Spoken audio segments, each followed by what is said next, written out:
verse 20 to 21. Paul and Timothy, servants of Christ Jesus, to all the saints in Christ Jesus at Philippi, together with the overseers and deacons, grace and peace to you from God our Father and the Lord Jesus Christ. I thank my God every time I remember you.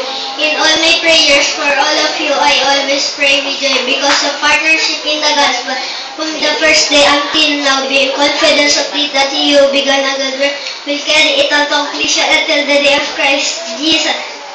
It is right for me to feel this way about all of you, since I have you in my heart, for whether I am in chains or defending and confirming the gospel, all of you share God's grace with me.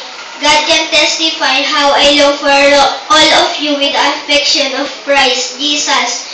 And this is my prayer, that your love may abound more and more in knowledge and depth of insight, so that you may be able to discern what is best and may be pure and blameless until the day of Christ, filled with the fruit of righteousness that comes to Jesus Christ, to the glory and praise of God. Now I want you to know, brothers, that what has happened to me was really served to advance the gospel. As a result, it has become clear throughout the whole palace guard and to everyone else that I am in chains for Christ. Because of my chains, most of brothers in the Lord have been encouraged to speak the word of God more courageously and fearlessly. It is true that some preach of God, of Christ, out of envy and rivalry, but others out of goodwill. The latter do so in love, knowing that I put here for the defense of the gospel. The former preach Christ out of selfish ambition, not sincerely supposing that they can stir up trouble. While I am in chains. But what does it matter? The important thing is that in every way, whether false motives or true, Christ is free, and because of this, I will rejoice. Yes, I will continue to rejoice. I know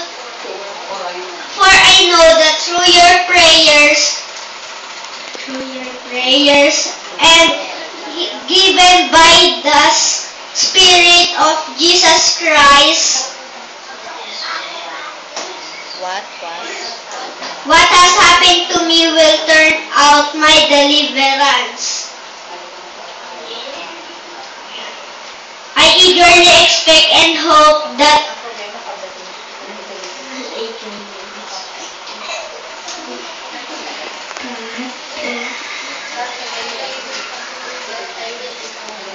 I will have no way to be ashamed, but have sufficient courage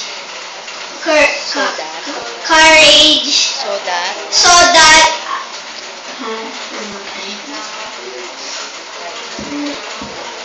now I know, so that now